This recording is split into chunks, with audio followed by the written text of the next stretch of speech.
ಬಡ್ತಿ ನೀಡುವಂತಹ ವಿಚಾರದಲ್ಲಿ ಸರ್ಕಾರದಿಂದ ಒಂದು ಎಡವಟ್ಟಾಗಿದೆ. ರಾಜ್ಯ ಸರ್ಕಾರದಿಂದ ಸ್ವಾಮೀಜಿಗೂ ಪ್ರಮೋಷನ್ ಸಿಕ್ಕಿದೆ. ಅಧಿಕಾರಿಗಳಿಗೆ ಬಡ್ತಿ ನೀಡೋ ವೇಳೆ ಸ್ವಾಮೀಜಿಗೂ ಬಡ್ತಿ ಕೊಟ್ಟಿದ್ದಾರೆ. ಸ್ವಯಂ ನಿವೃತ್ತಿ ಪಡೆದು ಸ್ವಾಮೀಜಿ ಆದಂತವರವರು ಅವರಿಗೂ ಕೂಡ ಬಡ್ತಿ ಕೊಡಲಾಗಿದೆ. 20 ಅಧಿಕಾರಿಗಳಿಗೆ ಬಡ್ತಿ ಕೊಟ್ಟು ಆದೇಶ ಕೊಟ್ಟಿದೆ ಸರ್ಕಾರ. ಆದರೆ ಆ ಬಡ್ತಿ ಕೊಟ್ಟಂತಹ ಪಟ್ಟಿಯಲ್ಲಿ ಸ್ವಾಮೀಜಿ ಹೆಸರು ಇದೆ.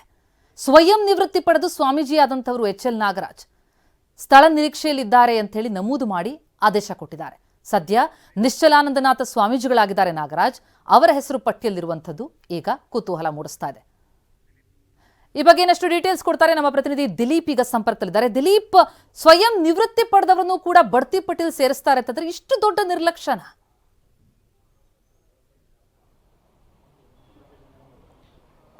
ಖಂಡಿತವಾಗಲೂ ಪ್ರತಿಮಾ, ನಿಜಕ್ಕೂ ಕೂಡ ಸರ್ಕಾರ ಮತ್ತು ಅಧಿಕಾರಿಗಳು ಎಷ್ಟರ ಮಟ್ಟಿಗೆ ಎಡವಟ್ಟನ್ನು ಮಾಡ್ತಾ ಇದ್ದಾರೆ ಅನ್ನುವಂಥದ್ದಕ್ಕೆ ಇದು ಬಹುದೊಡ್ಡ ಸಾಕ್ಷಿ ಆಗ್ತಾ ಇರುವಂಥದ್ದು. ಯಾಕಂದರೆ ಕಳೆದ 1 ವರ್ಷದ ಹಿಂದೆ ಅವರು ಸ್ವಯಂ ನಿವೃತ್ತಿಯನ್ನು ಪಡೆದು ಸ್ವಾಮೀಜಿ ಆಗಿರುವಂಥದ್ದು. ಅದರಲ್ಲೂ ಕೂಡ ವಿಶ್ವ ಒಕ್ಕಲಿಗ ಮಠದ ಸ್ವಾಮೀಜಿ ಆಗಿದ್ದಾರೆ. ಹಲವು ಕಾರ್ಯಕ್ರಮಗಳಲ್ಲಿ ಭಾಗಿಯಾಗ್ತಿದ್ದಾರೆ. ಸರ್ಕಾರ ವಿರುದ್ಧ ಹೋರಾಟವನ್ನು ಕೂಡ ಮಾಡಿರುವಂಥವ್ರು.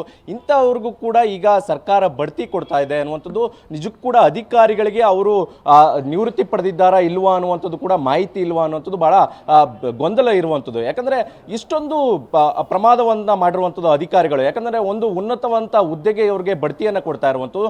20 ಅಧಿಕಾರಿಗಳಿಗೆ ಬಡ್ತಿಯನ್ನು ಕೊಟ್ಟಿದ್ದಾರೆ. 20 ಅಧಿಕಾರಿಗಳ ಬಡ್ತಿಯ ಪಟ್ಟಿಯಲ್ಲಿ ನಾಗರಾಜ್ ಅವರ ಹೆಸರು ಕೂಡ ಇರುವಂಥದ್ದು.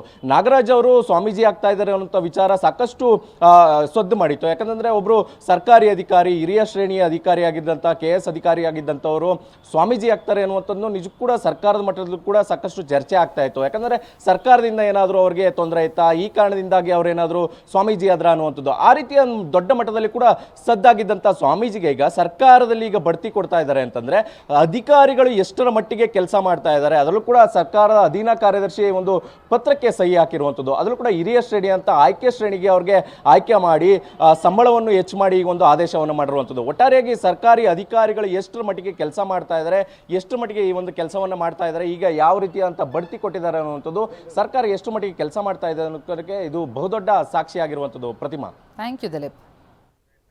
ಆನ್ಲೈನ್ ಜೂಜಾಟಕ್ಕೆ ಬ್ಯಾಂಕ್ನಲ್ಲಿ ಚಿನ್ನ ಕದ್ದಂತಹ ಭೂಪ, ಆತನಿಗಿದ್ದದ್ದು ಆನ್ಲೈನ್ ಜೂಜಾಟದ ಚಟ. ಅದಕ್ಕಾಗಿ ಬ್ಯಾಂಕ್ನಲ್ಲಿ ಕಳ್ಳತನ ಆಗಿದೆ. ಬ್ಯಾಂಕ್ ಮ್ಯಾನೇಜರ್ನಿಂದಲೇ ಚಿನ್ನಾಭರಣ ಕಳ್ಳತನ ಆಗಿರೋದು. 4 ಕೋಟಿ ರೂಪಾಯಿ ಮೌಲ್ಯದ ಚಿನ್ನ ಕದ್ದಿದ್ದಾನೆ. ಬ್ಯಾಂಕ್ನಲ್ಲಿ ಅಡಮಾನ ಇಟ್ಟಿದ್ದವರ ಚಿನ್ನವನ್ನ ಈ ಭೂಪ ಕದ್ದಿರೋದು. ಇಂಡಿಯನ್ ಬ್ಯಾಂಕ್ನ ಅಸಿಸ್ಟೆಂಟ್ ಮ್ಯಾನೇಜರ್ ಕಿರಣ್, ಗಿರಿನಗರದ ಇಂಡಿಯನ್ ಬ್ಯಾಂಕ್ ಶಾಖೆಯಲ್ಲಾಗಿರುವಂತಹ ಕಳ್ಳತನ ಇದು. ಆತ ಆನ್ಲೈನ್ ಬೆಟ್ಟಿಂಗ್ ದಂಧೆಯಲ್ಲಿ ಭಾಗಿಯಾಗ್ತಾ ಇದ್ದ. ಅದಕ್ಕಾಗಿ ಹಣ ಬೇಕು ಅಂತ ಹೇಳಿ ತನ್ನ ಬ್ಯಾಂಕ್ನಲ್ಲೇ ಅಡಮಾನಕ್ಕಿಟ್ಟಂತಹ ಚಿನ್ನವನ್ನ ಕದ್ದಿದ್ದಾರೆ ಇಂಡಿಯನ್ ಬ್ಯಾಂಕ್ನ ಅಸಿಸ್ಟೆಂಟ್ ಮ್ಯಾನೇಜರ್ ಕಿರಣ್. ಸದ್ಯ ಆರೋಪಿ ಕಿರಣ್ ಕುಮಾರ್ನನ್ನ ಬಂಧಿಸಲಾಗಿದೆ. 2 kg 783 ಗ್ರಾಂ ಚಿನ್ನಾಭರಣ ಕಳ್ಳತನ ಆಗಿರೋದು ಪತ್ತೆಯಾಗಿದೆ.